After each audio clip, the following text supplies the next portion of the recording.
नारायण नारायण नारायण। ओम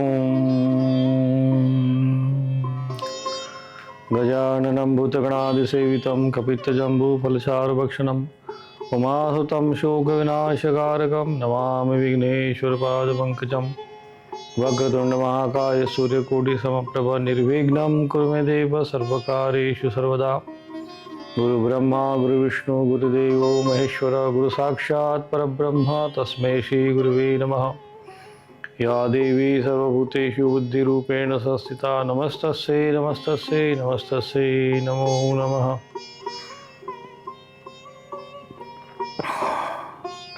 या देवी सर्वभूतेषु शक्तिरूपेण संस्थिता नमस्तस्यै नमस्तस्यै नमस्तस्यै नमो नमः। निवाग्रमादाकरणनिर्वामेन शत्रून् परिपीडयन्तीं गदाभिघातनक्षणपिताम्बराढ्यां दिवसां नमामि। वन्दे देवमुमापतिं सुरगुरुं वन्दे जगत्कारणं वन्दे पन्नगभूषणं मृगधरं वन्दे पशूनां पतिं वन्दे सूर्यशशाङ्कवन्निनयनं वन्दे मुकुन्दप्रियं वन्दे भक्तजनाश्रयं जगवरदं वन्दे शिवं शङ्करम्।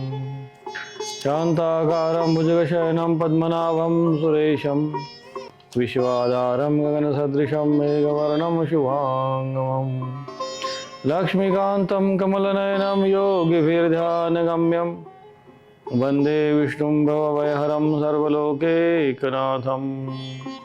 कृष्णाय वासुदेवाय हरे परमात्मने प्रणतक्लेशनाशाय गोविन्दाय नमो नमः। ओम नमो भगवते वासुदेवाय। ओम नमो भगवते वासुदेवाय। ओम नमो भगवते वासुदेवाय।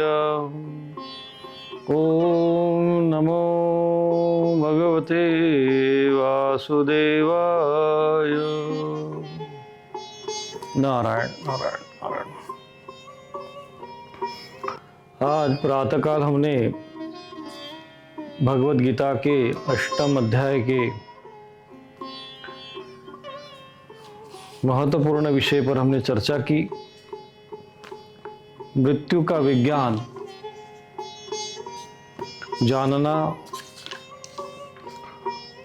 और उसे जीवन में किस प्रकार से आचरण में लाया जाए, उसकी विधि क्या है, उसकी साधना पद्धति क्या है, उसका अभ्यास क्या है, उसका वर्णन हमने प्रातःकाल के सत्र में किया। और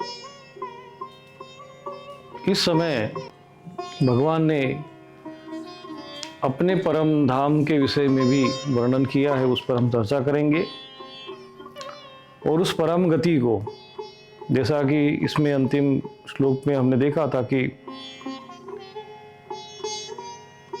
ओंकार का स्मरण करते हुए जो योगी जन अपने शरीर को त्यागते हैं स याति परमाम गति, परम गति को प्राप्त होते हैं। तो स्वाभाविक है कि जिज्ञासा मन में होती है कि वो परम गति, परम धाम कैसा है। तो उसका वर्णन आगे भगवान करते हैं। मुख्य रूप से सभी को ये समझना बहुत आवश्यक है कि जीवन क्या है, और उससे भी महत्वपूर्ण ये विषय है कि जीवन क्यों है। जीवन क्या है और जीवन क्यों है, इन दो प्रश्नों के उत्तर में ही, उसके समाधान में ही जीवन की सार्थकता है। अधिकांश जो मनुष्य है वो केवल अपने शरीर के भरण पोषण में ही, उसके लालन पालन में ही समय को व्यतीत कर देते हैं। और जातस्य ही ध्रुवम मृत्यु, मृत्यु जो है सभी की निश्चित है। तो जो क्रिया जीवन में घटनी ही है, शाश्वत है, सत्य है, अकाट्य है, जिससे हम किसी भी परिस्थिति में भाग नहीं सकते हैं, उसको जान लेने में ही बुद्धिमत्ता है, बुद्धिमानी है। तो मृत्यु के इस विज्ञान को आप प्रातःकाल का जो सत्र है उसमें आप उसको अवश्य सुन ले। जीवन का एक ऐसा विषय है जो प्रत्येक मनुष्य के लिए आवश्यक है।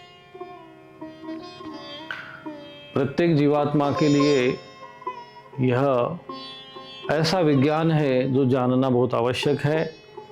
तो आगे भगवान कहते हैं कि ये जो गति है, ये जो स्थिति है, क्या किसी को प्राप्त हो सकती है? उसका उत्तर देते हैं, अनन्य चेतः सततम यो माम स्मरति नित्यशः तस्याहं सुलभ पार्थ नित्य युक्तस्य योगिनः। हे अर्जुन, जो पुरुष मुझ में अनन्य चित्त होकर सदा ही निरंतर मुझ परमात्मा का स्मरण करता है, उस नित्य युक्त योगी के लिए मैं सुलभ हूं। आप इसमें अनन्य शब्द को सदैव ध्यान रखना। भगवद गीता में अनन्य चेता, अनन्य शब्द बार बार आएगा। इस अनन्य शब्द के विषय में समझना बहुत आवश्यक है। और ये भाव जो है, अनन्यश्चिन्तयन्तो माम ये जनाः परिपासते। अब यहाँ पर भगवान कहते हैं अनन्य चेता सततम यो माम स्मरति नित्यशः। अनन्य चेतना से युक्त होकर जो मेरा स्मरण करते हैं। अनन्यश्चिन्तयन्तो माम ये जनाः परिपासते तेषां नित्याभियुक्तानां विभूष्यं वहाम्यहम्। ये भगवान का प्रसिद्ध वचन है। तो अनन्य भाव से चिंतन करना, अनन्य चेता बनकर स्मरण करना, ये क्या है? इसको विस्तार रूप से हम 12वें अध्याय में समझेंगे। फिर भी आप सरल भाषा में समझे, न अन्य, दूसरा नहीं। जैसे कि मीराबाई जी का भाव था, मेरे तो गिरधर गोपाल दूसरा न कोई। जब आप ध्यान करते हैं, साधना करते हैं, उपासना करते हैं, तब आपका मन एक परमात्मा में स्थित हो जाए, आपका मन चंचल न हो, आपकी श्रद्धा डगमगाए नहीं। भजन्ते माम दृढ़व्रताः, दृढ़व्रती होकर जो भजन करते हैं, ऐसे जो मनुष्य होते हैं, ऐसे जो भक्तगण होते हैं, वो अनन्य भाव से भक्ति करते हैं। अधिकांश होता क्या है कि कभी देख लिया यहाँ भीड़ है, भाई लोग जा रहे हैं, माथा टेक लो तो हम भी पहुंच जाते हैं। जहां नहीं पूज जाना चाहिए, जिसको नहीं मानना पूजना चाहिए, जिसका कोई शास्त्र में वर्णन नहीं है, वहां पर भी कामनाओं के वशीभूत होकर लोग माथा टेकने पहुंच जाते हैं। यहाँ मनोती मान लेंगे, वहां मनोती मान लेंगे, यहाँ कामना के लिए प्रार्थना कर देंगे, वहां कामना के लिए प्रार्थना कर देंगे। देवता भी कंफ्यूज हो जाते हैं कि भाई कौन इसकी कामना पूर्ति करेगा, क्योंकि चारों जगह मनोती मान लिया है। तो चारों जगह वो सोचते कि भाई तुम करो, कोई नहीं करता। एकाग्र मन आपका होना जरूरी है। तो आपको बार बार भगवद गीता में अनन्यश्चिन्तयन्तो माम, अनन्य चेता सततम जो मां स्मरति नित्यशः, सतत जो भगवान का स्मरण करते। तो अनन्य जो शब्द है, इसको समझना। जब भी कोई तुमसे प्रश्न करे कि भगवान की भक्ति कैसे करनी चाहिए, तो सीधा कहना कि उत्तर एक ही है, अनन्य भाव से करना चाहिए, दूसरा नहीं, दूसरे में भाव नहीं जाए, मन इधर उधर भटके नहीं, उसको अनन्य चेता कहते हैं। और सतत करना है। और तस्याहं सुलभम पार्थ, और कहते हैं उसको हम सुलभ है। भगवान कहते दुर्लभ किसको है? बोले यहाँ वहाँ जो भटकता है, कभी इसका माथा टेक लेगा, कभी उसको माथा टेक लेगा, कभी इस दरबार में जाएगा, कभी उस दरबार में जाएगा, कभी यहाँ चलते हैं तो कभी वहाँ चलते हैं। आज इस गुरुजी को देख लिया, कल उस गुरुजी के पास चलते हैं। आज 11 माला इसके करके देखते हैं, कल 11 माला उसके करके देखते हैं। आपका एक निश्चित इष्ट होना बहुत आवश्यक है। जिसका इष्ट मजबूत होता है, उसका अनिष्ट कभी नहीं होता। और ये तो सत्य सबको पता है कि एकम सत्य विप्रा बहुधा वदन्ति। एक ही सत्य है, एक ही परम तत्व है, परंतु वो विभिन्न रूपों में है, विभिन्न उसके स्वरूप है। जो मूढ़ लोग होते हैं, मूर्ख होते हैं, वो वेद करते हैं, नहीं तुम भगवान विष्णु जी, भगवान कृष्ण ही सब कुछ है, वही श्रेष्ठ है, दूसरे देवता ऐसे है वैसे है, देवताओं में भी भेद करती है, ये सब मूड होते हैं। भगवान कृष्ण स्वयं महाभारत में शिव महापुराण में वर्णन करते हुए महर्षि उपमन्यु से कहते हैं कि जो मेरा भक्त होकर भी यदि किसी मेरे समकक्ष ईश्वर कोटि के देवताओं की, भगवान शिव आदि की निंदा करता है, वो सब नरक योनि में जाते हैं, नरकी गति में जाते हैं। अनन्य भाव का अर्थ ये नहीं होता कि आप दूसरों के अनादर करो, दूसरों का अपमान करो। भगवान में एकाग्रता हो, आपके अनन्य भाव हो, ठीक है, यह शास्त्र में कहा गया है। लेकिन दूसरे देवता की निंदा करो, दूसरे देवता का अपमान करो, उनको नीचा दिखाओ, उनको निम्न दिखाओ, उनको हेय मानो, ऐसा तो शास्त्रों में कहीं नहीं कहा गया है। तो जो मूढ़ लोग होते हैं ऐसा ही आचरण करते हैं, ऐसी दुर्गति होती। इसलिए यहाँ पर जो अनन्य चेता होकर भगवान का सतत स्मरण करते हैं, नित्य युक्त रहते हैं, ऐसे योगी के लिए भगवान कहते हैं हम सुलभ है। निर्मल मन सो मोहि पावा, मन भी आपका निर्मल होना चाहिए, सरल होना चाहिए। ईश्वर को प्राप्त करना है तो साधु बन जाओ, गिरवा कपड़ा पहन लो, यहाँ चले जाओ, हिमालय चले जाओ, ये तपस्या कर लो, ये मंत्र कर लो, ये मोस्ट पावरफुल मंत्र, इस चक्रव्यूह में मत फंसा करो।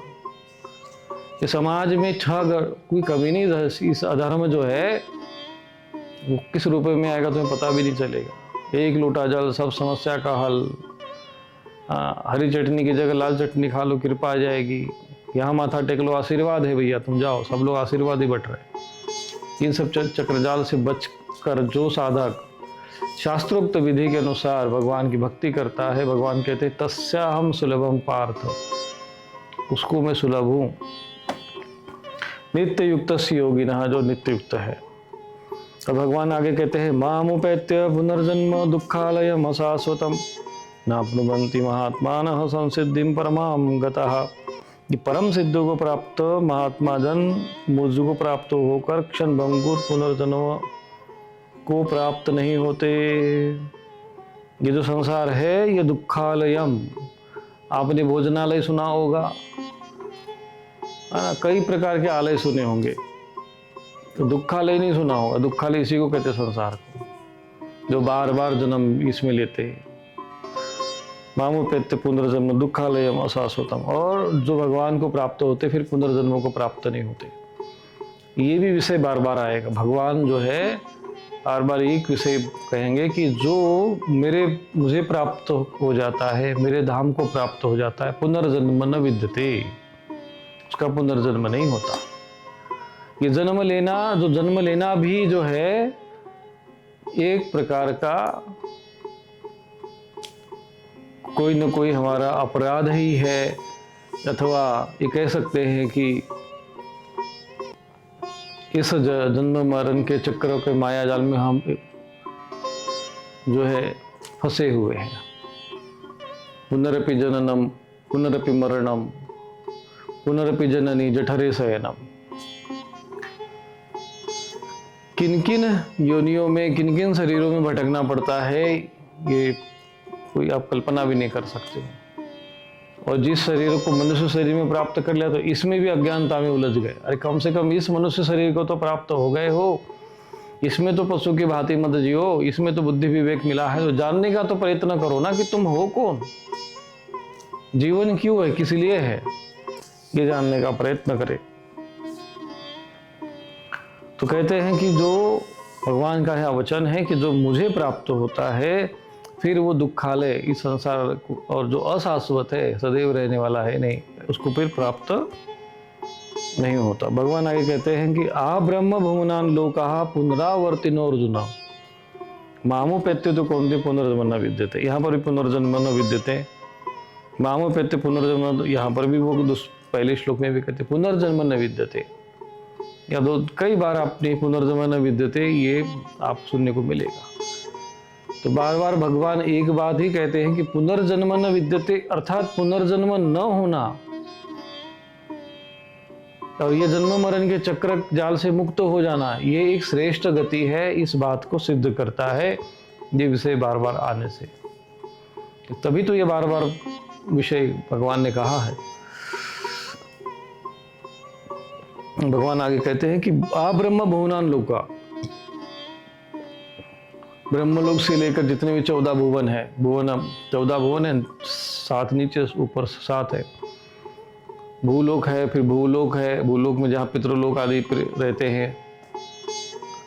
स्वर्लोक है, स्वर्गलोक है, फिर जनलोक है, तपलोक है, महालोक है, फिर ब्रह्मलोक है। ये 7 ऊपर। फिर नीचे के तल, अतल, सुतल, तलातल, रसातल, महातल, फिर पाताल। ये 7 उधर नीचे, 7 भुवन नीचे, 7 ऊपर, भू को मिलाकर जैसे 14 भुवन है। तो इसमें भी घूमता रहता है जीव। कभी कभी कुछ भक्ति कर लिया, साधना कर लिया, पुण्य कर्म गया, उच्च कर्म में चला गया, ऊपर गया, फिर नीचे वापस आया। जिन्हें पुण्य मृत्य लोकम विसंति, फिर वहां से भी नीचे आ गया, तो फिर और अधर्म किया तो फिर चलो तलातल, सुतातल, नरक आदि योनि में दुर्गति को प्राप्त होते। तो इस प्रकार से कहते पुनरावर्ती नो अर्जुन, स्वर्ग में भी चले गए, क्षीण पुण्य मृत्यु लोकों में संति, भैया जाओ मृत्यु लोक में वापस। श्राप लगता है देवताओं को भी, तुमको श्राप दिया जा रहा है, जाओ मृत्यु लोक में जन्म लो। कई श्राप के कारण जो है, कोई वृक्ष बन गया, तो कोई मगर बन गया, तो कोई मछली बन गया, तो कोई कुछ बन गया, श्राप लग जाता है यहाँ पे मनुष्य जन्म। कई तो पितामह भीष्म जैसे देवता भी जो थे, इनको भी श्राप के कारण जन्म लेना पड़ा, फिर तुरंत उनकी मृत्यु होती है।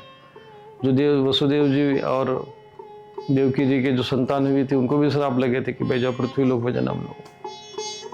गंगा जी ने भी जो है कई उनके पुत्र हुए थे, तो वो भी श्राप से मुक्त करने के लिए उनके गर्भ में आए और फिर वो भी मुक्त हो गए। तो मृत्यु लोक पर आना भी एक प्रकार का अपराध ही है, दोष ही है। उससे मुक्ति पाने के लिए ये प्रयत्न करना चाहिए। तो ये सारे जितने भी संसार में लोक है, पुनरावर्तिनो अर्जुना मामु पेत्य तो कौनते पुनर्जन्म न पीते। भगवान कहते मुझे प्राप्त हो जाओगे, फिर पुनर्जन्म में चक्र में नहीं फंसोगे। परंतु कभी कभी विशेष अवस्था में विशेष सिद्ध महापुरुष होते हैं, जन्म लेते हैं, परंतु वो काल के चक्र में बंद कर जन्म नहीं लेते हैं। भगवान कहते हैं जन्म कर्म च दिव्यम यो यो वेति तत्वतः, उनके दिव्य कर्म होते हैं, दिव्य जन्म होता है, उसको अवतरण कहते हैं। तो विशेष कार्य के लिए दयावश कभी कभी पृथ्वी पर आते हैं, वो उसको जन्म का चक्रजाल नहीं मानते, प्रकृति के बंधन में बंद कर नहीं आते। जैसे किसी को अगर दरवाजे के बाहर से अगर हैंडल लगा दो और अंदर कमरे में बंद रहेगा तो बंधन हो गया, पर वही दरवाजा अगर भीतर का व्यक्ति लगा देगा तो बंधन नहीं होता, क्योंकि अपनी मर्जी से लगाया है, उसमें बंधन का अनुभव नहीं होता। कमरे में हम लोग भीतर से अपना दरवाजा लगा के लॉक करके बैठ जाएंगे तो बंधन नहीं लगता, बाहर का कोई लगा के लॉक लगा के तो बंधन लगता है, क्योंकि उसमें परवशता है, इसमें स्वतंत्रता होती है। तो स्वेच्छा से हम लोगों ने लगाया है। तो ऐसी स्वेच्छा से भी कई महापुरुष, भगवान भी कभी कभी अपना स्वयं भी आ जाते हैं पृथ्वी लोक पर, वो एक विशेष अवतरण होता है। परंतु साधारण जो जीव है वो जन्म मृत्यु के बंधन में, कर्म के इस जाल में बंधकर घूमता रहता है। तो भगवान कहते हैं कि ये सब पुनरावर्तनो है। और फिर ये कुछ विषय आए हैं जो काल के विषय में वर्णन हुआ है, जो गति होती है शरीर छूटने के बाद, कुछ जो मनुष्य के जीवात्माओं की गति होती है। ये बात को तो सभी लोग अच्छे से समझ ले। जो भ्रामकता में, मूर्खता में, मूढ़ता में, अज्ञानता में जी रहे, उनके लिए तो ये विषय है ही नहीं। जो श्रद्धावान लभते ज्ञानम, श्रद्धावान है, उनके लिए ज्ञान है। जिनके पास अभी विवेक बुद्धि शेष बची हुई है, जो धर्मयुक्त आचरण करते हैं, और ईशाम तुंतगतम पापम, और जिनके पापों का क्षमन हो चुका है, जनानाम पुण्य कर्मणा, पुण्य कर्म करने वाले हैं, उनके लिए है। बाकी तो बस ये सोचते हैं कि अभी तो हम मर जाएंगे, जमीन में हमको दफन कर देता, गाड़ देंगे, फिर ऊपर जाके ऊपर स्वर्ग में पहुंचेंगे। किसको कौन जाएगा भाई? तुमको तो जो जला दिया, तुमको तो गाड़ दे यहीं पर, अब क्या है, ऊपर कौन गया फिर? कहते हमारी आत्मा जाती है, रूह जाता है ना, तुम्हारी आत्मा जाती है ना, रूह जाती है, तुम तो नहीं जाते हो, तुम तो यही रहते हो। जमीन में गाड़ दे, कीड़े मकोड़े खा रहे तुमको, अंदर अंदर में सड़ रहे, फिर वो भी सब खत्म, शरीर भी खत्म हो गया। सनातन धर्म को मानते हो, तुमने जला दिया, समाप्त हो गया, फिर ऊपर कौन गया? इसका उत्तर किसी के पास ही नहीं है। ये उत्तर शास्त्रों में निहित है। आत्मा रूप में हम आत्मा है और इस शरीर में है। इस शरीर को छोड़ के चले जाते हैं, शरीर नष्ट होता है, हम नष्ट नहीं होते। परंतु ये बात केवल क्षणिक भर के लिए हम लोग मान लेते हैं, पढ़ लेते हैं, लेकिन जीवन में आंतरिक रूप से अनुभव नहीं होता है। आंतरिक रूप से तो बस देह को ही मैं मान के चल रहे, जाति का हम, मैं तो ब्राह्मण हूँ, मैं क्षत्रिय हूँ, मैं तो फलाना हूँ, मैं ढिमका हूँ, अपना नाम जोड़ दिया, उसी नाम को पकड़ के बैठ गए। देह के मोटा पतले को ही मान लिया कि मैं मोटा हूँ, मैं पतला हूँ, मैं ऐसा हूँ, मैं वैसा हूँ। सारी जितने भी मैं और हूँ के बीच के जितनी भी विशेषण और संज्ञाएं है, वो सब शरीर को लेकर है। तो ये सब क्या है फिर? मैं आत्मा हूं, ये तो कभी चिंतन में नहीं आता, भाव में भी, अनुभव में ही नहीं आता।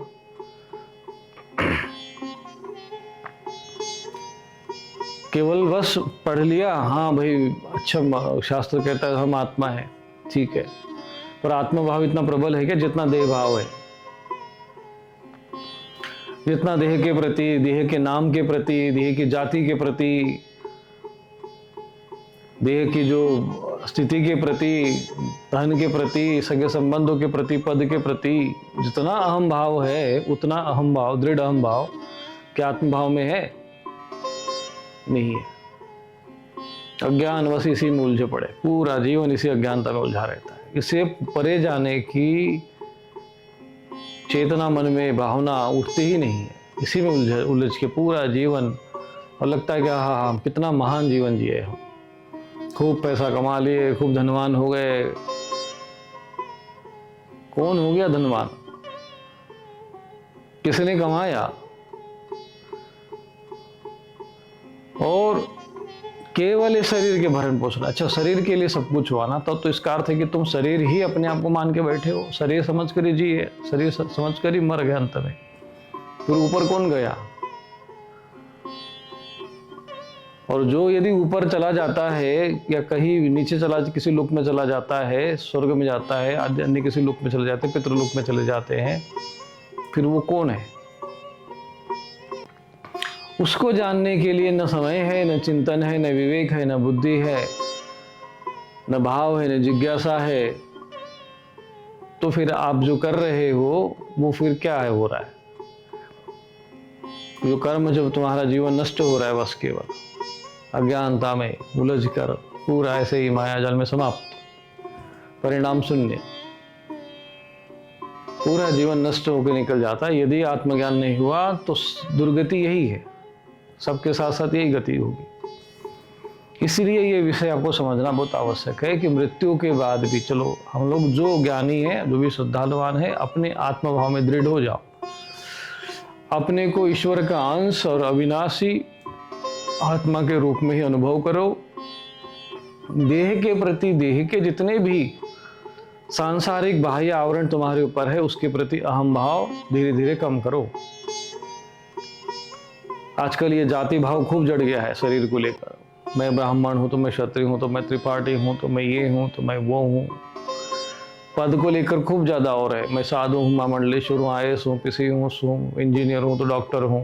ये सारे अज्ञान मूलक जो है, मायाजाल से रचित क्षण भंगुर जो ये छद्मजाल है, इसको समझने का प्रयत्न करो, इसके प्रति आसक्ति कम रखो।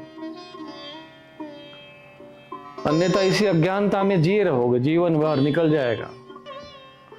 आत्मभाव में दृढ़ता रखो और एक दिन निश्चित रखो कि शरीर छूटेगा। उस परिस्थिति में क्या होगा, उस अवस्था को कैसे पार करना है, उसके बाद की क्या गति होगी। कहते हैं मरने के बाद किसने देखा, मरने के बाद किसने देखा क्या है? सब देखते हैं मरने के बाद, सबको दिखता है मरने के बाद क्या होता है। जो मर गया उसको दिखता ही है।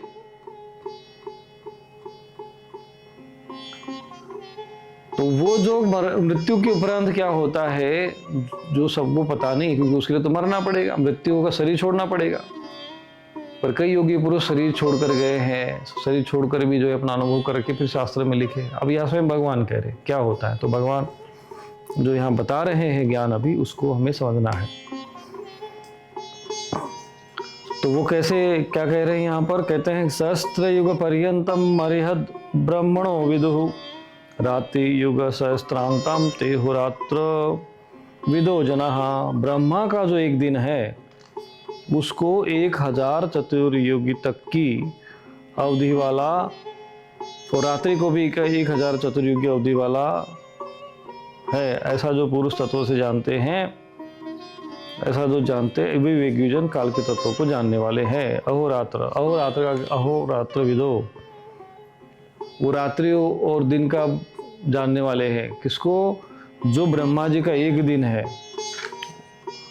1000 चतुर्युगी पर्यंत। अब 1000 चतुर्युगी कितनी होती है, अब जैसे कलयुग है, द्वापर युग है, त्रेता युग है, सतयुग है, इन चारों युगों को मिला दो तो एक चतुर्युगी होता है, एक चतुर्युग। ऐसे चतुर्युग जो है 1000 होंगे तो ब्रह्मा जी का एक दिन हो गया, तो सृष्टि चलती रहती है। और फिर 1000 चतुर्युग ऐसे ब्रह्मा जी निद्रा में चले जाते, तब सृष्टि प्रलय काल में चले रहते हैं। उसको जो जानता है उसको कहते हैं कि वो वही वास्तव में अहोरात्र विदो है, वो काल के तत्व को जानते हैं।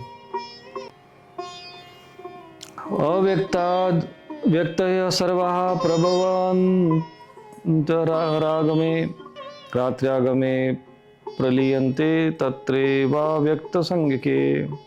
संपूर्ण चराचर भूतगण ब्रह्मा के दिन के प्रवेश काल में अव्यक्त में ब्रह्मा के सूक्ष्म शरीर से उत्पन्न होते हैं। जैसे अब जब ब्रह्मा जी का दिन आरंभ होता है तो ये सारे जितने भी शरीरधारी है, ऋषि मुनि ज्ञानी, सब ब्रह्मा जी के शरीर से उत्पन्न होते, सारे सबके जो है पिता जो है ब्रह्मा जी है। और ब्रह्मा जी की रात्रि के प्रवेश काल में उसमें अव्यक्त नामक ब्रह्मा के सूक्ष्म शरीर में लीन हो जाते। ये चतुर्युग 1000 वर्ष तक की सृष्टि रहती, 1000 चतुर्युगी की सृष्टि होती है और 1000 चतुर्युगी तक ब्रह्मा जी जो है आराम करते हैं, तो फिर वो प्रलय की स्थिति रहती है। और ब्रह्मा जी का भी जब विलय हो जाता है तो महाप्रलय हो जाता है। तो भगवान कहते हैं कि प्रभव प्रलय सतमय ही हूँ, तो ब्रह्मा जी के माध्यम से ये सृष्टि रचना होती है, इसका प्रमाण है।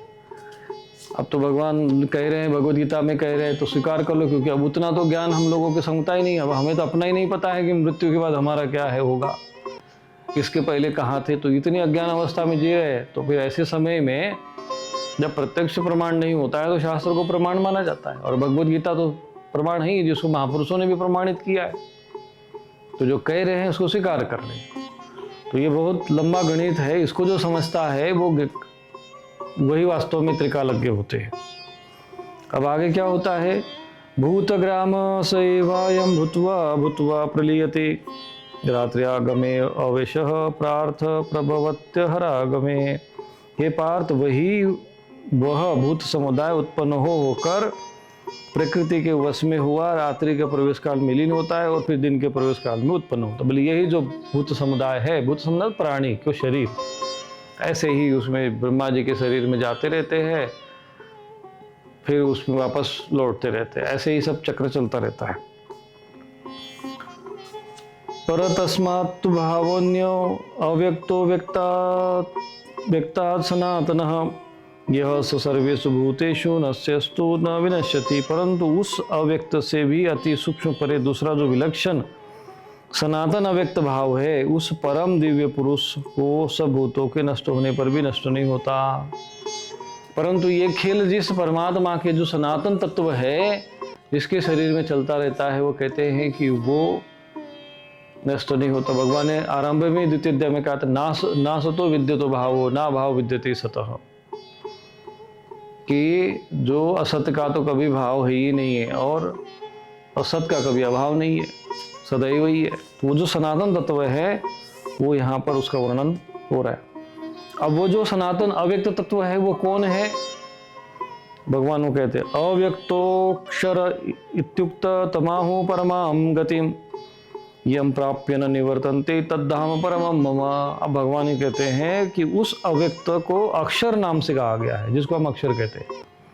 इसके पहले भी आया था ना, अक्षरम परमम ब्रह्म। ब्रह्म कौन है? अक्षर जो है, परम अक्षर जो पर ब्रह्म है वही अक्षर है। तो यहाँ पर भगवान कहते वो अक्षर नाम से कहा गया है। अव्यक्त को जो है, जिसमें ये सारा ब्रह्मा जी भी जिसमें सोए जो लीन होते हो जाते हैं या जिससे उत्पन्न होते हैं, उसको अव्यक्त अक्षर नाम से जाना गया है।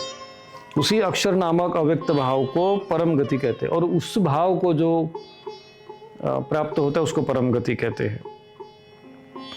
तथा जिस सनातन अव्यक्त भाव को प्राप्त होकर मनुष्य वापस नहीं आते, वो मेरा परम धाम है और वही मेरा परम धाम है। तद्धाम परमम मम यम प्राप्य न निवर्तन्ते। जहाँ जाने पर इतनी ऊंची अवस्था में वो योगी महापुरुष प्राप्त हो जाता है कि ब्रह्मा जी के इस प्रलय वलय को भी देखता रहता है। सब प्रलय हो रहा है, ब्रह्मा जी के शरीर में सब आ रहे हैं, 1000 चतुर्युगी तक आ रहे हैं, 1000 चतुर्युगी तक जा रहे हैं, उसको भी देखता है और अनंत काल तक उस स्थिति में रहता है। अब आप इसको समझना हो, ये सब चिंतन ज्ञान बहुत गहन में जाना हो, तो आप कभी योग वशिष्ठ महारामायण पढ़ना।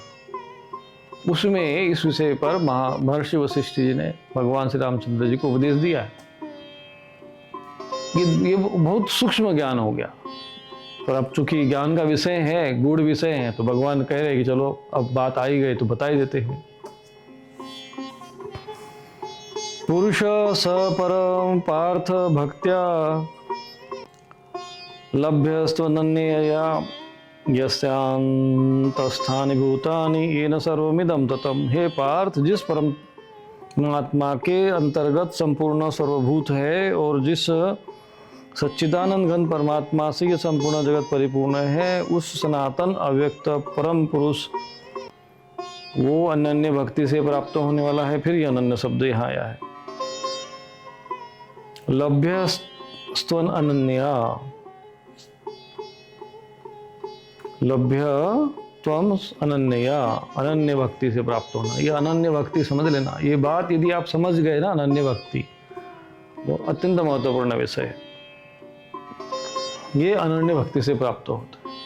अनन्य भक्ति का इसलिए भगवान ने कहा माम एकम शरणम व्रज। एक का अर्थ होता है एक ही जगह पर मन को स्थिर करो, एक इष्ट में, एक गुरु में, एक मंत्र में मन को स्थिर करो। परंतु इसका अर्थ ये नहीं कि आप दूसरों का अनादर करो, दूसरों का अपमान करो, दूसरों को निम्न नहीं दिखाना है। एक जगह मन को स्थिर करने के लिए भगवान के किसी एक दिव्य स्वरूप का, ईश्वर कोटि किसी देवता का ध्यान, चिंतन, मंथन करना चाहिए। ये एक अभ्यास है, उसी को भी अनन्य भाव कहते हैं। और फिर भगवान आगे कहते हैं कि यत्र काले त्वनावृत्तिम आवृत्तिम चैव योगिनः प्रयाता यान्ति तम कालम वक्ष्यामि भरत सबकी। है अर्जुन, जिस काल में शरीर त्याग कर गए हुए योगीजन तो वापस न लौटने वाली गति को, और जिस काल में गए हुए वापस लौटने वाली गति को प्राप्त होते, उस काल को मैं दोनों मार्गों को कहूँगा। अब भगवान भी गूढ़ रहस्य जब समझा ही रहे हैं तो सोच रहे कि चलो अब ये भी बता देते हैं। कहते हैं कि दो गति होती है इसमें, इस एक में तो जो चले गए योगी पुरुष फिर वापस नहीं होते, पुनर्जन्म न विद्यते। और दूसरी गति कौन सी होती है? क्योंकि आत्मा तो जा रहा है, निकल रहा है शरीर से, प्रयाण काल तो कर ही रहा है। इस शरीर से आया, फिर दूसरे शरीर में चला गया, फिर उसमें से गर्भ में प्रवेश किया, फिर वो कुछ दिन तक उसमें रहा, फिर उसको छोड़ा, फिर घुमा। ऐसे तो अनंत काल से घूम ही रहे हैं, अभी भी आगे भी घूमेगा, अभी तो शरीर में ही है। अब मृत्यु तो आएगी ही आएगी। अब इसको कोई कह दे कि नहीं मेरी मृत्यु नहीं वाला, कोई ऐसा कंफर्मेशन वाला कोई व्यक्ति हो तो बता दो। यही एक ऐसा सत्य है जिसको सब जानते हैं, मानते हैं, पर स्मरण करना नहीं चाहते, उसका चिंतन नहीं करना चाहते। जबकि भगवान कहते हैं कि उसको भी जानो, जन्म को भी जानो, मृत्यु को भी जानो, उसके विज्ञान को भी समझो, और फिर उस मृत्यु के सिर पर पैर रखकर अपने परम तत्व को प्राप्त हो जाओ। तो जानना ही नहीं चाहोगे, भयभीत होकर रहोगे, तो फिर कैसे उससे पार कैसे हो जाओगे? और वो तो होना ही होना है। जब आपको पता है कि एक विद्यार्थी को जब परीक्षा देना ही देना है, परीक्षा नहीं देंगे तो पास नहीं हो सकते, आगे नहीं बढ़ सकते हैं, तो फिर अध्ययन कर लो, उसकी तैयारी कर लो। उससे भयभीत क्या होना? ऐसे ही जो घटना घटनी है उसको ठीक से समझो, उसके रहस्य को समझो, उसके ज्ञान को समझ लो, उसके विज्ञान को समझ लो, कल्याण को प्राप्त हो जाओ। तो भगवान यहाँ पर 2 प्रकार की गतियों का वर्णन कर रहे हैं। अब तुम कौन सी गति से जाना चाहते हो, तुम लोग ये तय करो, भगवान उसी को समझा रहे हैं। अब एक गति होती है शुक्ल मार्ग वाली। अग्नि ज्योतिरहम शुक्ल षण्मास उत्तरायणम तत्र प्रयाता गच्छन्ति ब्रह्म ब्रह्म विदो जनाः। ज्योतिर्मय अर्थात अग्नि और दिन और शुक्ल पक्ष और उत्तरायण षण्मास, इसके जो देवता, उस मार्ग में यदि कोई शरीर छूट गया तो ब्रह्मवेता योगी जन फिर कभी वापस नहीं आते, ब्रह्म को ही प्राप्त हो जाते हैं। ब्रह्मविद जनाः ब्रह्म गच्छन्ति।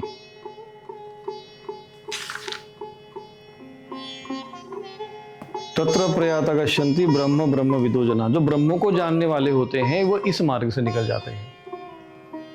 ये मार्ग कैसा होता है? ये ज्योतिर्मय मार्ग होता है, प्रकाश स्वरूप मार्ग होता है। शरीर छोड़ते समय कुछ लोग कहते हैं कि मरने के बाद क्या होता है, किसने जाना? मैंने देख लो भैया, जान लो, अभी इसमें भगवत गीता में सुना दे रहे, भगवान बता रहे। तुमको तो पता नहीं है, क्योंकि तुमको तो आगे का ना पता न पीछे का पता है। अभी भी नहीं पता है कि शरीर में तुम बैठे हो, तुम कौन हो। तो अज्ञानता में तो तुम वैसे हो, अज्ञान व्यक्ति को क्या पता चलेगा? पर जो ज्ञानी है वो समझा रहे। भगवान को पता था कि भाई कभी ये प्रश्न उठेगा भक्तों के मन में, क्या होता है, जिज्ञासा होती है।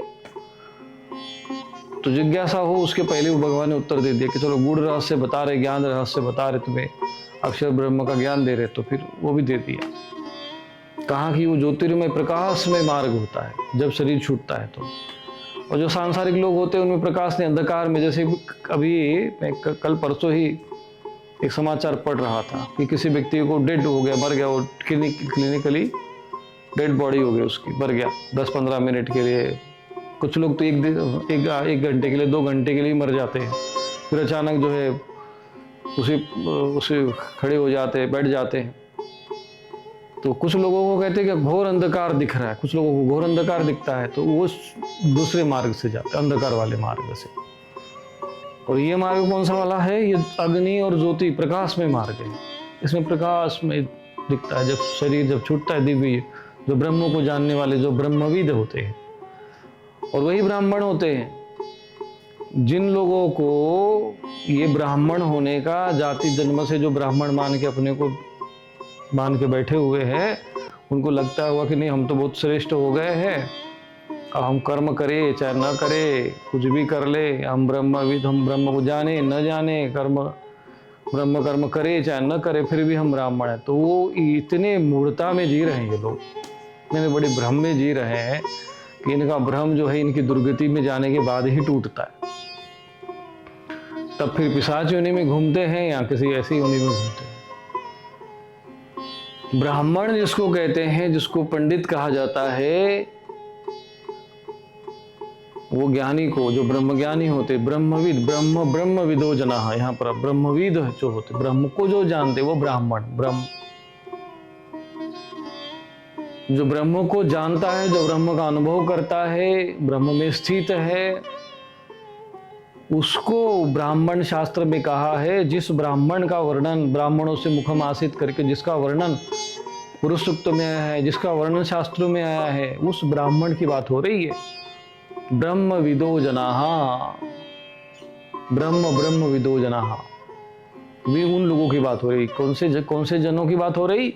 जो ब्रह्मविद है।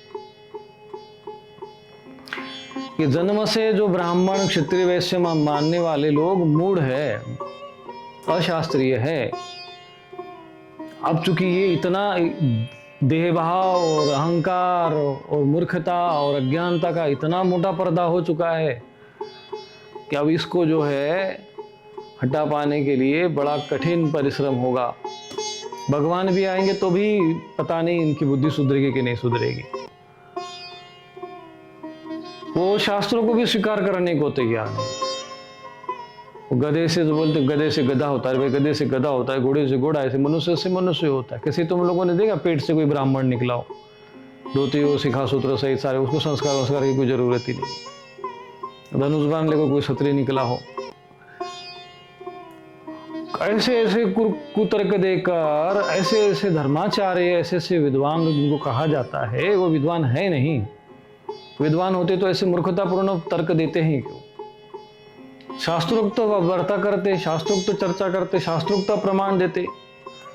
जब भगवत गीता में भगवान ने प्रमाण दे दिया गया है कि चातुर्वर्ण्य मया श्रेष्ठम गुणकर्म विभाग से, तो क्यों इस चक्कर में पड़ते रहते हो?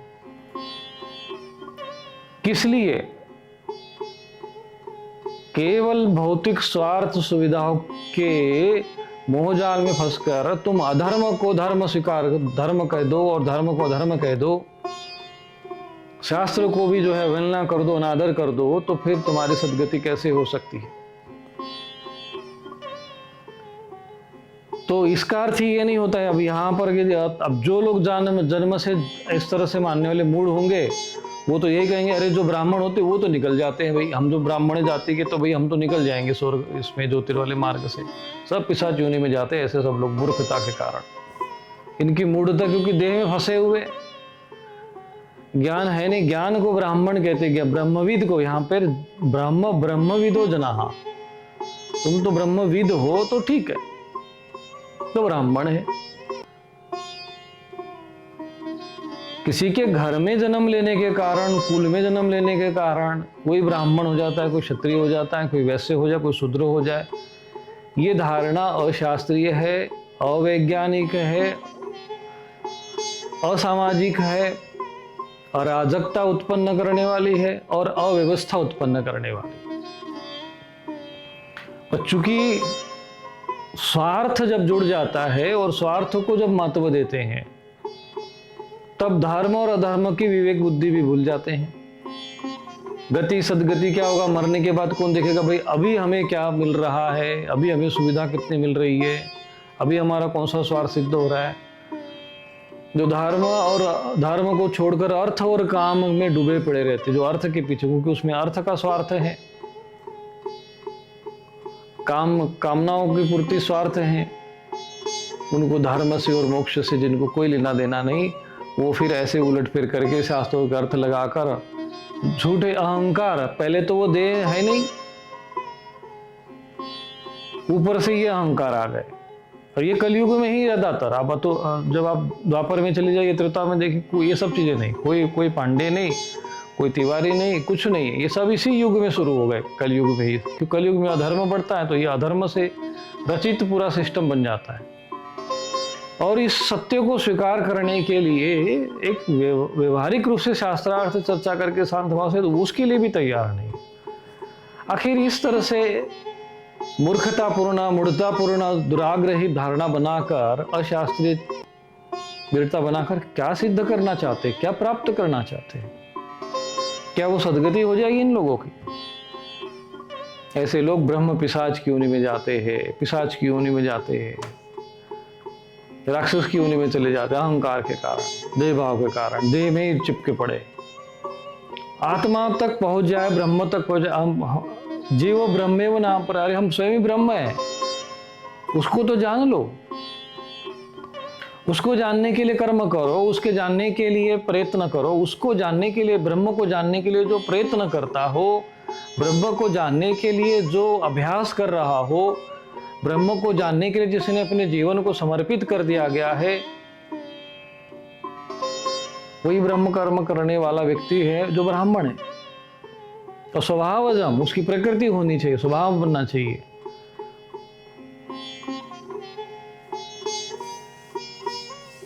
तब वो ब्रह्मविद होगा। और उन ब्रह्मविदों की यहाँ पर बात हो रही है। ब्रह्मविदो हो जनाः, यहाँ पर भगवान ने वर्णन किया है। और ये ज्योतिर्मय मार्ग से निकलते, जो ब्रह्म को जानते हैं, ब्रह्म को जो चिंतन करते हैं, ब्रह्म में जिनमें दृढ़ भाव है, जो देह में चिपके पड़े, उनकी तो भाई दुर्गति तो निश्चित है ही है। वैसे भी दुर्गति है, मरने के बाद तो है ही है। ये उन लोगों की बात नहीं हो रही है, बात यहाँ हो रही है जो ब्रह्म को जानते हैं। तो ऐसे लोग ज्योतिर्मय मार्ग से जाते हैं। फिर अग्नि जो है, वहाँ अग्निमय मार्ग है, दिन यानी प्रकाश रहता है। शुक्ल पक्ष यहाँ, अरे इसको कुछ लोग शुक्ल पक्ष उत्तरायण, जो हम लोग इस तरह से उत्तरायण और दक्षिणायन जो एक संवत्सर को हम लोग जोड़ते हैं, इस हिसाब से 2 अयन मानते हैं, 6 ऋतु आदि के हिसाब से जो ये काल चक्र है, उस आधार पर भी कुछ लोग ये कहते हैं कि नहीं, जो उत्तरायण में मर जाता है, दिन में मर जाता है, शुक्ल पक्ष में मर जाए तो सदगति को प्राप्त हो जाएगा। वो ये शुक्ल पक्ष और वो दिन और वो उत्तरायण की बात यहाँ पे नहीं हो रही है। अगर यदि ऐसा हो जाए तो फिर तो सारे जितने भी दिन में शरीर छूट जा रहे हैं, वो तो सब तो ब्रह्मलोक में चले जाएंगे। फिर तो कोई समस्या ही नहीं है। फिर तो यम आप स्मरण भावम की भी आवश्यकता नहीं है, और किसी की बात की आवश्यकता नहीं है। वो उसकी चर्चा यहाँ पे नहीं है। ये जो चर्चा है, अब चूंकि पितामह भीष्म को लेकर भी चर्चा करते कि नहीं, उत्तरायण, उन्होंने जब उत्तरायण आरंभ हुआ तब उन्होंने शरीर छोड़ा। तो पितामह भीष्म जो है वो देवता थे, और स्थायी देवता थे, वहां पे रहने वाले जो देवता होते हैं। इसलिए वो स्वर्ग तक जाने के लिए उस समय रात्रि काल हुआ करता है, तो वो इसलिए वो दिन में उनको उत्तरायण जो उनका दिन होता है, तो उस दृष्टि से जो है उन्होंने शरीर को त्यागा। ये वाला जो गति है शुक्ल पक्ष वाली गति, वो नहीं है, शुक्ल मार्ग वाली गति नहीं है ये जो शुक्ल मार्ग वाली गति है, जब योगी ब्रह्मज्ञानी होते हैं, योग मार्ग का अनुसरण करते हैं, साधना करते हैं, तपस्या करते हैं, ऐसे जो ब्रह्मविद हो जाते हैं, ब्रह्म को जान जाते हैं, ऐसे जो लोग शरीर छोड़ते हैं, तब वो ज्योतिर्मय प्रकाश में मार्ग से जाते हैं। और उसको यहाँ पर उस रूप में लिया गया है। वहाँ के जो अभिमानी देवता होते हैं, वो उस समय उनके मार्ग में इस प्रकार से, जितने भी दिन का अभिमानी देवता है या शुक्ल पक्ष के जो अभिमानी देवता है, वो वहां पर उनके मार्ग को प्रशस्त करते हैं।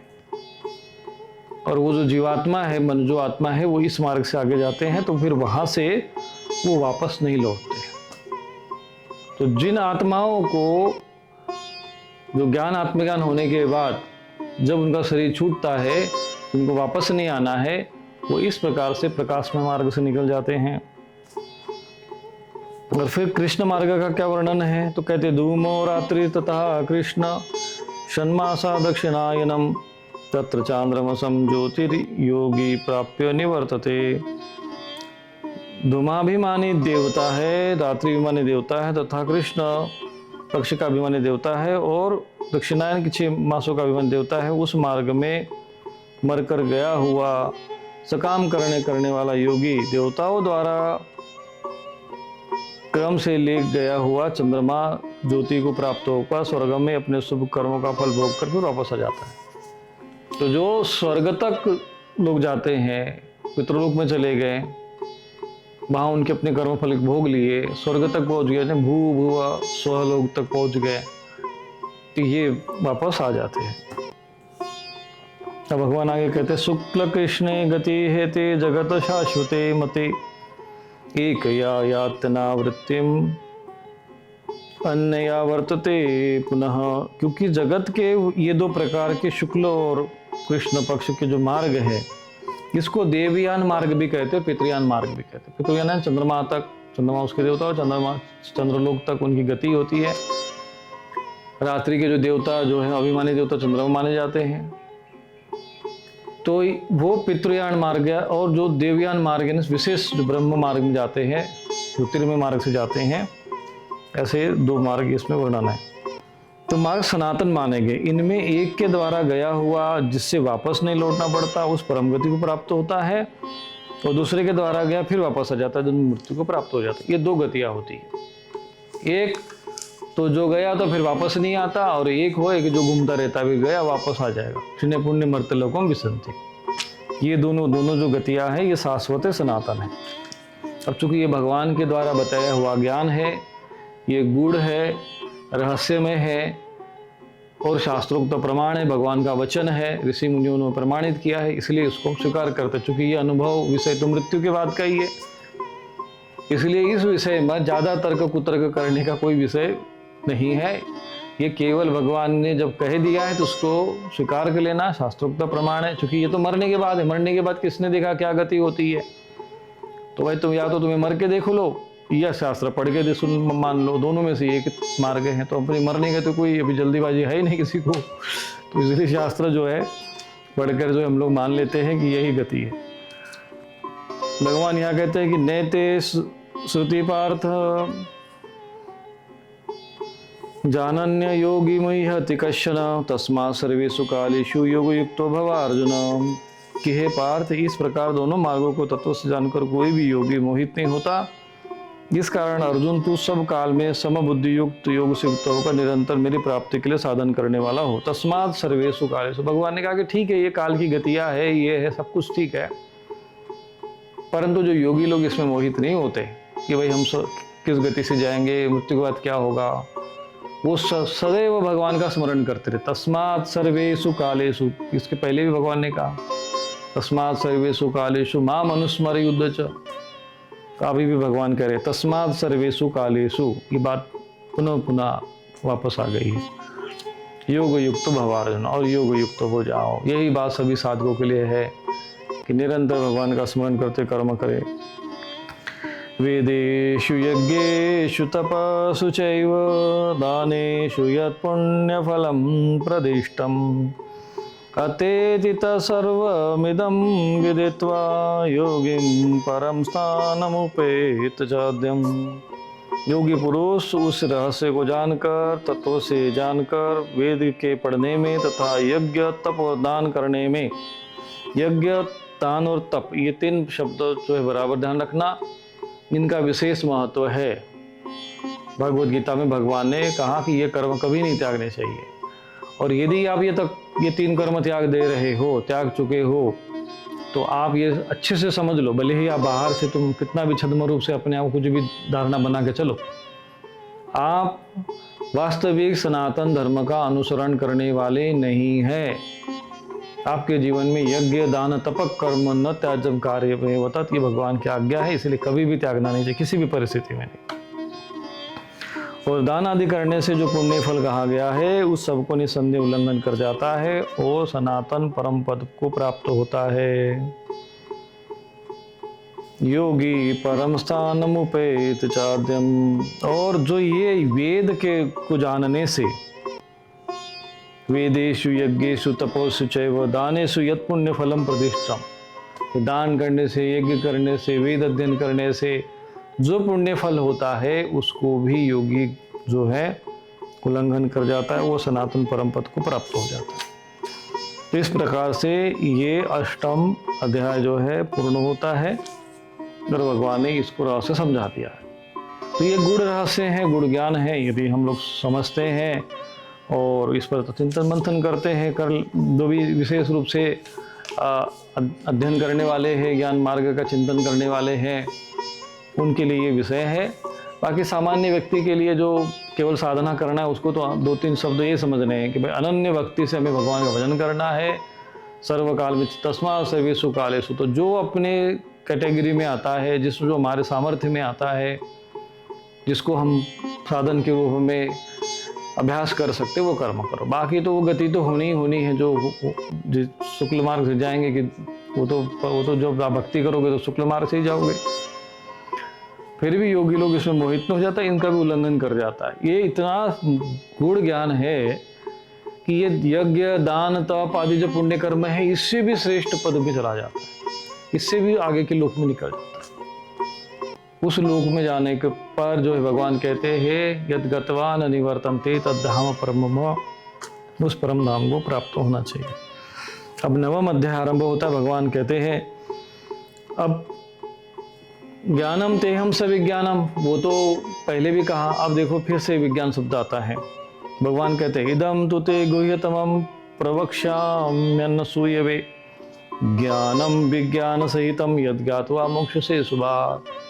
कहते हैं कि ज्ञानम सविज्ञानम, एक तो वो था ज्ञानम सविज्ञानम, और ये है ज्ञानम विज्ञान सहितम।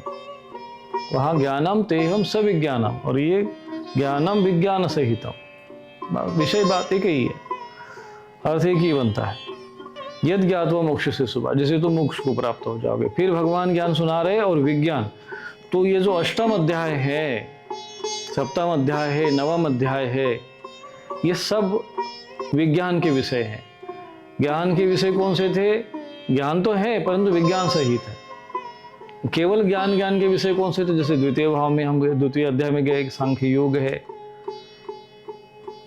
कर्म योग है। चतुर्थ अध्याय में ज्ञान विज्ञान, वहां से भी वर्णन आता, तो ये ज्ञान के विषय हो गए। अब उसके बाद ज्ञान और विज्ञान के विषय आ गए, तो ये अभी हम उसी पर ही ज्ञानम सविज्ञानम यद ज्ञात्वा मोक्ष से शुभात् कहते हैं कि हे अर्जुन,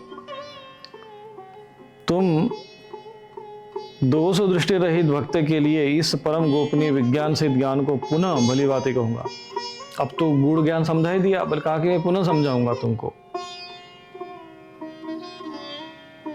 और जिसको जानकर तू फिर दुख रूपी संसार से मुक्त हो जाएगा। यद ज्ञात्वा मोक्ष से शुभात्, तो अशुभ से जो है मुक्त हो जाओगे, अशुभ संसार से मुक्त हो जाओगे। बोले ये विद्या जो है ना, ये साधारण नहीं है। भगवान कहते हैं राज विद्या राजगुह्यम पवित्रम इदम उत्तमम प्रत्यक्षावगमम धर्म्यम सुसुखम कर्तव्यम अव्ययम।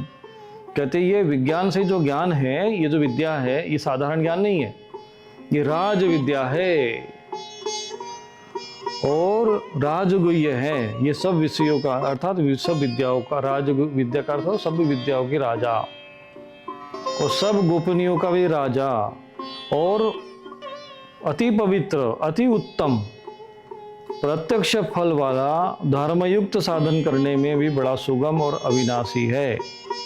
ये जो ज्ञान और विज्ञान है, ये कहते हैं कि साधन भी कर सकते हो, उसका अभ्यास भी कर सकते हो, प्रैक्टिकल भी इसको कर सकते हो, और सुगम भी है, सुसुखम भी है, और अव्ययम अविनाशी है। इसका विनाश नहीं होता है, कभी ज्ञान का विनाश नहीं होता है। भाई कुछ समय के लिए थोड़ा समय गैप आ जाता है, लोग अज्ञानता में तो चले जाते हैं, फिर वापस कोई ना कोई महापुरुष आ जाते हैं, फिर ज्ञान की प्रेरणा आ जाती है, कोई ना कोई महापुरुष आते हैं। ज्ञान अविनाशी है। अश्रद्धानः पुरुषः धर्मस्यास्य परम तपः अप्राप्य माम निवर्तन्ते मृत्यु सर्व संसार वर्त्मनि। कहते हैं परम तप, इस उपयुक्त धर्म में श्रद्धा रहित पुरुष मुझको न प्राप्त होकर मृत्यु रूपी संसार चक्र में भ्रमण करते रहते हैं।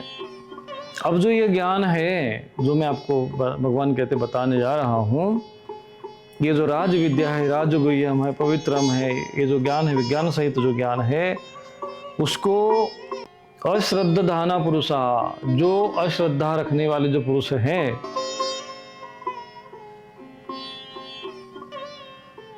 और धर्मस्य धर्म में जो अश्रद्धा रखते हैं, अप्राप्य माम निवर्तन्ते, वो मुझको प्राप्त न होकर फिर संसार में भटकते रहते, घूमते रहते। क्योंकि या तो भगवान को प्राप्त हो जा परम गति में, यद गत्वा निवर्तन्ते, या तो घूमते रहो संसार में। अब दो गति तुम्हारे सामने है, मनुष्य शरीर मिल गया है, अब इसके लिए पता नहीं कब मिलेगा कि नहीं मिलेगा। अब आपके पास पूरा ऑप्शन दिया हुआ भगवान ने कि भाई तुम देख लो क्या करना है तुमको। संसार में घूमते रहना है ऐसे बार बार, या पुनर्जन्मों को प्राप्त नहीं होना है, परम धाम को प्राप्त होना है, तुम तय कर लो। तो जो अश्रद्धा रखते हैं वो घूमते रहते हैं। मया दत्तमिदं सर्वं जगत अव्यक्त मूर्तिना मत्स्थानि सर्वभूतानि न चाहं तेष्वस्थितः। मया तत्तमिदं सर्वं जगत व्यक्त मूर्तिना मत्स्थानि सर्वभूतानि न चाहं तेषु वस्थितः। मुझ निराकार परमात्मा में अव्यक्त मूर्ति ना, भगवान कहते हैं मेरी जो अव्यक्त मूर्ति है, जो दिखती नहीं है, सब जगत जो है परिपूर्ण है। भगवान कहते हैं मुझ में ही सारा परिपूर्ण है और सब समस्त सर्वभूतानि ये भी मुझ में ही स्थित है, परंतु मैं उनमें स्थित नहीं हूँ। जैसे गुब्बारे के जो अंदर जो होती है हवा होती है, पर अब गुब्बारे के बाहर तो हवा होगी, उसके अंदर भी है, तो वो अपूर्ण है। परंतु ये ऐसा भगवान का स्वरूप है कि फिर इसके बाद कुछ है ही नहीं, उनके अंदर सब है और भगवान किसी में नहीं है, सब भगवान में है।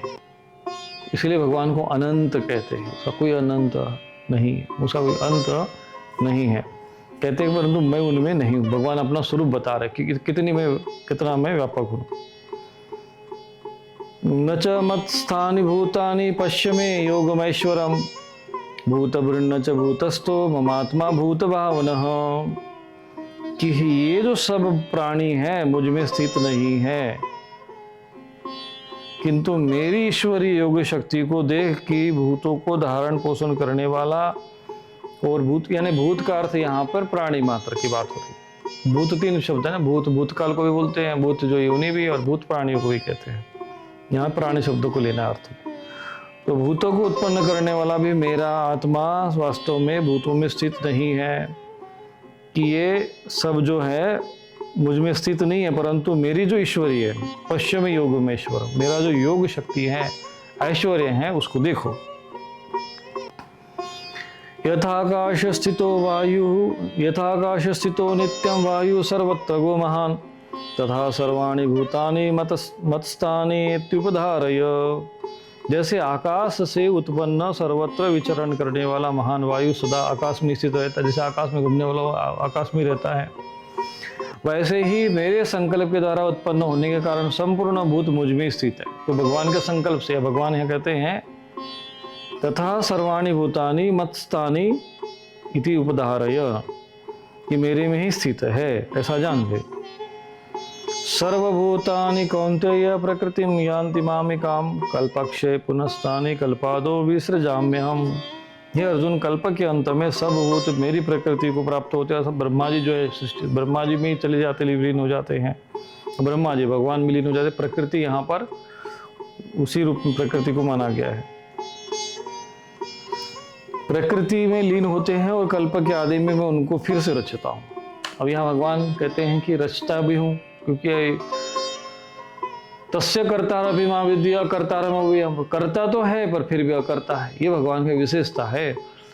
क्योंकि संकल्प मात्र से, कल्पना मात्र से कतिदाव्य कल्पयत, क्या कल्पना हुई है, इसलिए सृष्टि है भी नहीं भी, और इस सब परमात्मा में ही स्थित होने के कारण और भगवान के संकल्प मात्र से या उनके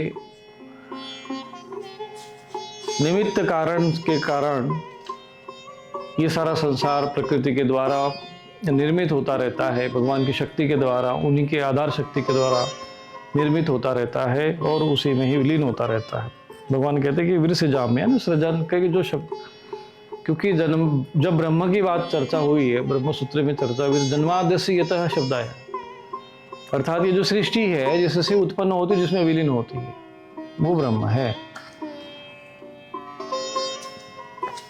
तो इस प्रकार से भगवान अपने स्वरूप के बारे में वर्णन कर रहे हैं।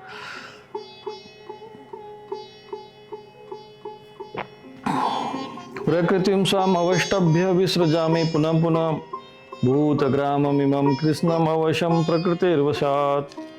अपनी प्रकृति को अंगीकार करके स्वभाव के बल से परतंत्र हुए इस संपूर्ण भूत समुदाय को बार बार उनके कर्मों के अनुसार रचता हूँ। न च मां तानि कर्माणि निबंधन्ति धनंजय उदासीनम असक्तम तेषु कर्मसु। है अर्जुन, इस कर्मों में आसक्ति रहित और उदासीन के सदृश स्थित मुझ परमात्मा को ये कर्म बांधते नहीं है। भगवान कहते हैं मैं रचता हूँ, प्रकृति के द्वारा ये सब करता हूँ, फिर भी मैं बंधन में।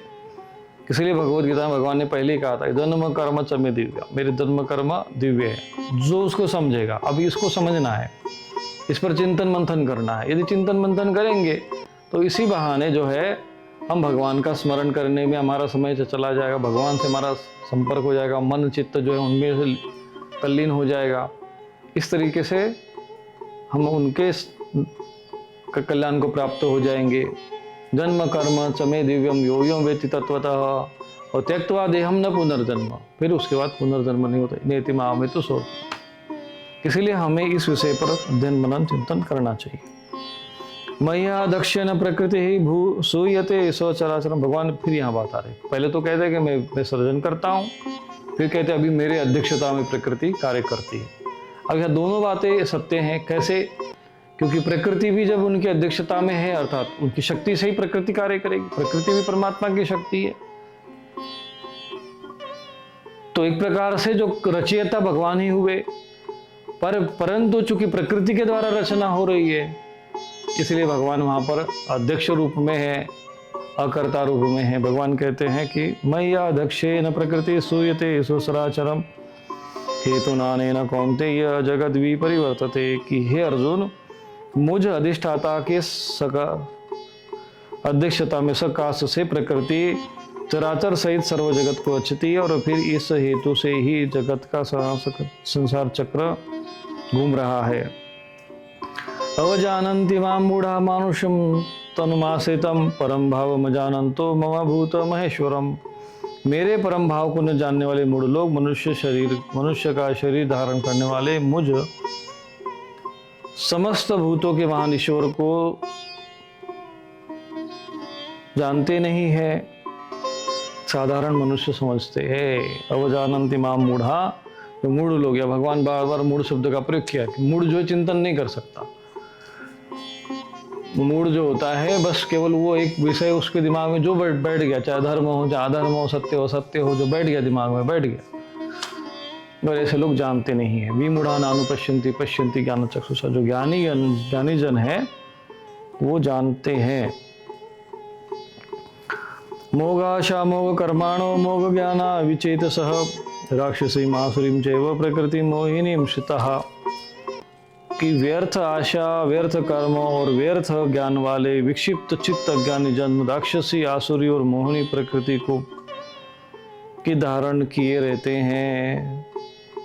यहाँ पर भगवान ने जो दो प्रकार की प्रकृति का वर्णन किया है। मनुष्य की प्रकृति जो होती है, एक तो आसुरी वाली दैवी प्रकृति, 17वें अध्याय में वर्णन आएगा।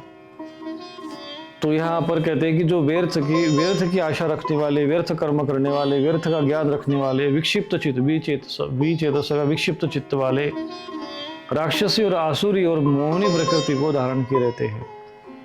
और महात्मानस्तु मां पार्थ दैवीं प्रकृतिमाश्रितः भजन्त्य अन्य मनसो ज्ञात्वा भूतादिमव्ययम्। परंतु जय कुंती पुत्र, दैवी प्रकृति के जो लोग भक्तगण होते हैं मेरे महात्मा जन, मुझको समस्त भूतों का सनातन कारण और नाश रहित अक्षय स्वरूप जानकर अनन्य मनसः, देखो ये फिर यह अनन्य शब्द को आया है। ये बार बार अनन्य शब्दों को समझोगे, कभी मैं अनन्य विषय पर चर्चा अच्छे से करूंगा। अभी आप लोग इतना समझ लेना कि अनन्य भाव से हमें भगवान की भक्ति करनी चाहिए। तो अनन्य मन से युक्त होकर निरंतर भजते रहते हैं, भजन करते रहते हैं। भजन्ति मां दृढ़व्रताः ईशाम तंतगतम पापम जनाना पुण्य कर्मणाम। जिनके पाप नष्ट हो गए, पुण्य कर्म है, जो दैवी प्रकृति के लोग हैं वो भक्ति करते। आसुरी प्रकृति के, राक्षसी प्रकृति के, तामसी प्रकृति के, मोहिनी प्रकृति के, मोघाशा मोह कर्माणो, व्यर्थ कर्म करने वाले, अधर्म कर्म करने वाले, पाप कर्म करने वाले, पाप चिंतन करने वाले, मूढ़ चेतना वाले, नराधम प्रकृति के, ये जितने भी लोग हैं, ये भगवान कहते हैं कि आसुरी भाव के कारण वो मुझे नहीं जानते हैं, मेरे बारे में सोचते भी नहीं, वो उसी माया की प्रकृति में, जो मोह माया में उसी में उलझे के रहते हैं। परंतु जो दैवी प्रकृति के जो पुण्यात्मा होते हैं, अब दैवी प्रकृति के भी लोग, भगवान ने जब सृष्टि रचना की, भगवान स्वयं बता रहे दोनों प्रकृति के लोग हैं। तो ये जो देवी प्रकृति के लोग हैं, जो महात्मा गण है, महात्मा का अर्थ कि साधु महात्मा नहीं होता कि भगवा कपड़ा पहन ले इसको महात्मा नहीं, महान आत्मा जिसकी है वो महात्मा, जो देवी प्रकृति का है वो महात्मा, यहाँ इसका अर्थ है। और इस प्रकार से वे भजन करते हैं और भक्ति करते हैं।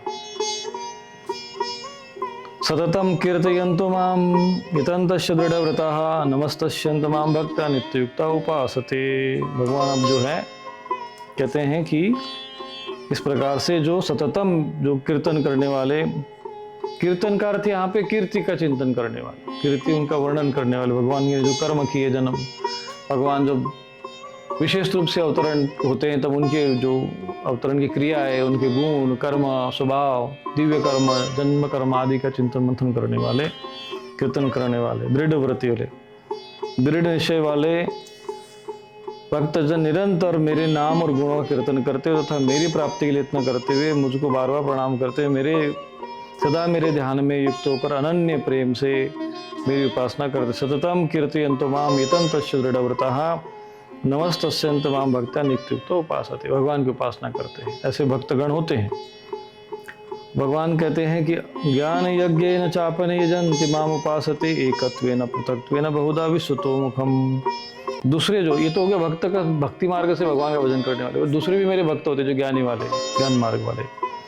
दूसरे ज्ञान योगी मुझे निर्गुण निराकार पर ब्रह्म को ज्ञान यज्ञ के द्वारा, जैसे अभी हम लोग जो सत्संग प्रवचन सुन रहे तो भगवान की भक्ति कर रहे हैं हम लोग ज्ञान यज्ञ के द्वारा। ज्ञान यज्ञ के द्वारा अभिन्न भाव से पूजन करते, मेरी उपासना करते हैं। और दूसरे मनुष्य बहुत प्रकार से स्थित मुझ विराट स्वरूप परमेश्वर की पृथक भाव से पूजन उपासना करते हैं। और बहुत से ऐसे भी होते जो विराट पुरुष की विश्वतो मुखम सहस्त्र शीर्षा पुरुष सहस्त्राक्ष सहस्त्रपाद, विराट पुरुष की भी उपासना करते हैं।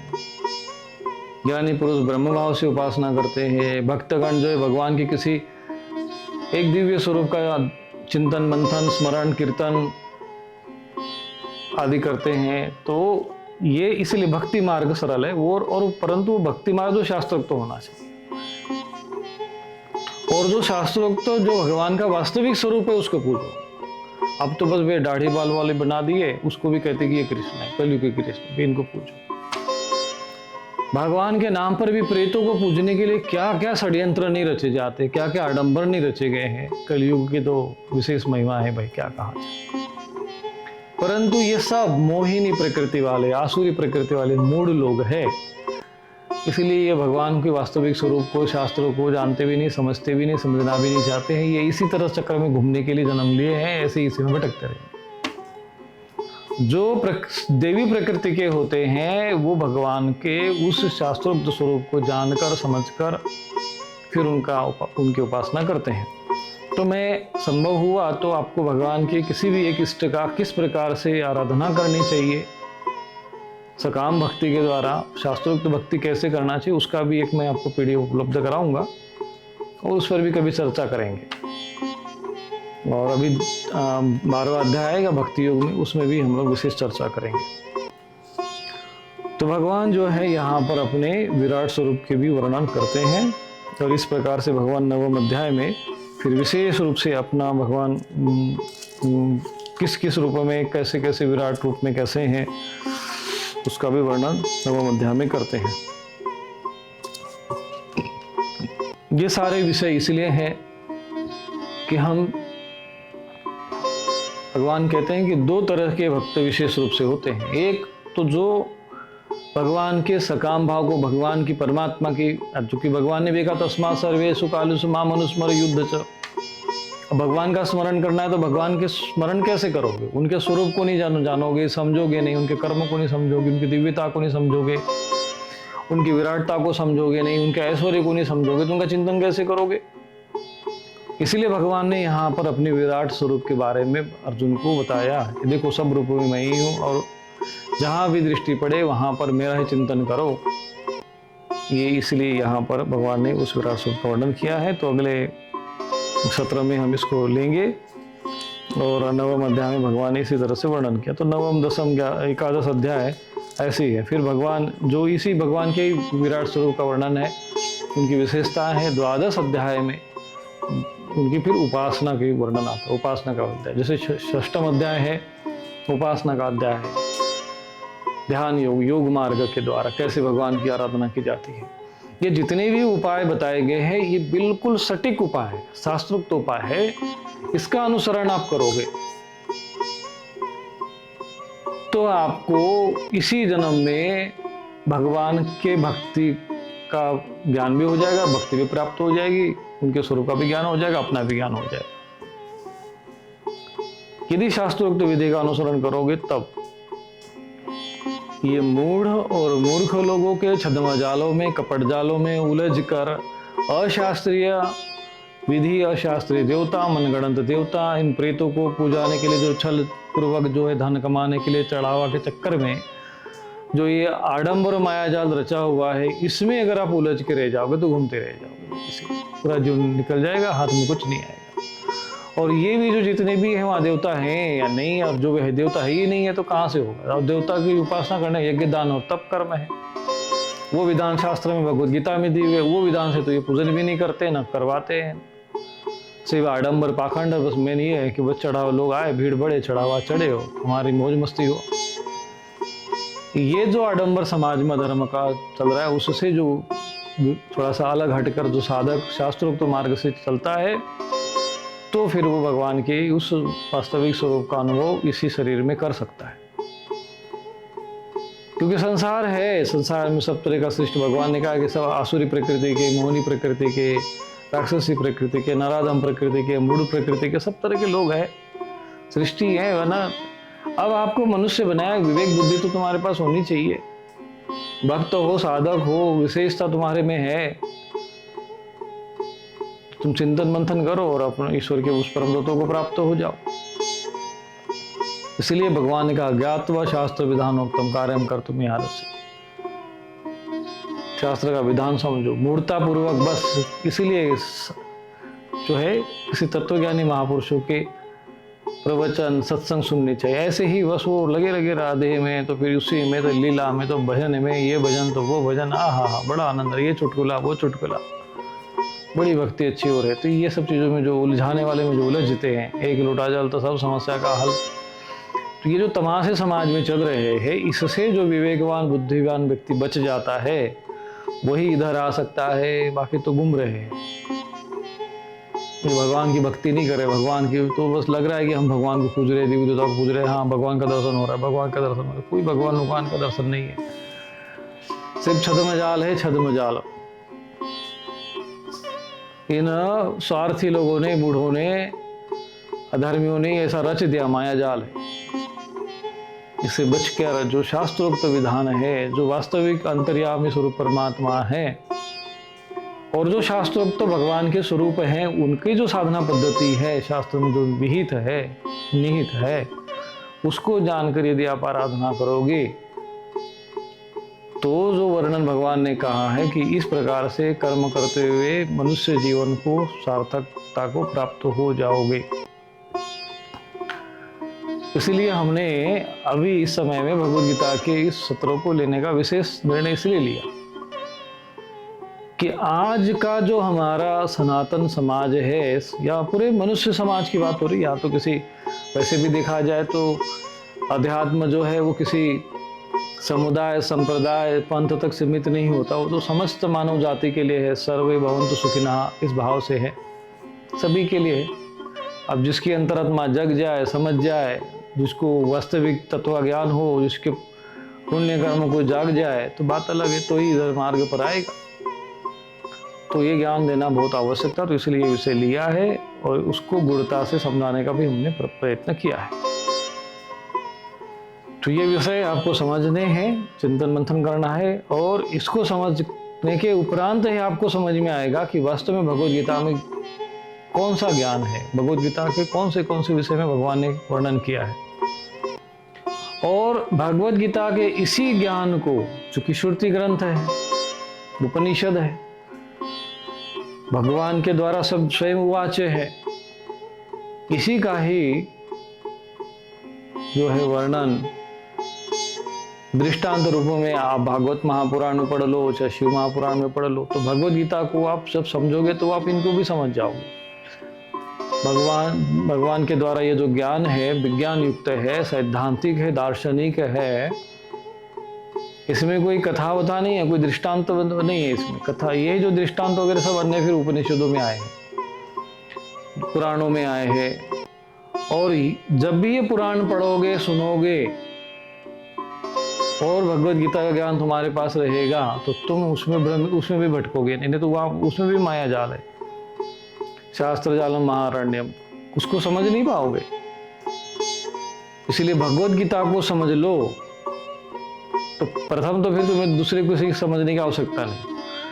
और यदि कभी अध्ययन कर भी लिया, पढ़ भी लिया, सुन भी लिया, तो यहाँ से भगवत गीता के साथ उसका कंपैरिजन करना पड़ेगा, तुलना करोगे कि नहीं यार जो भगवत गीता में कहा है वो ठीक उसी के साथ है या नहीं है।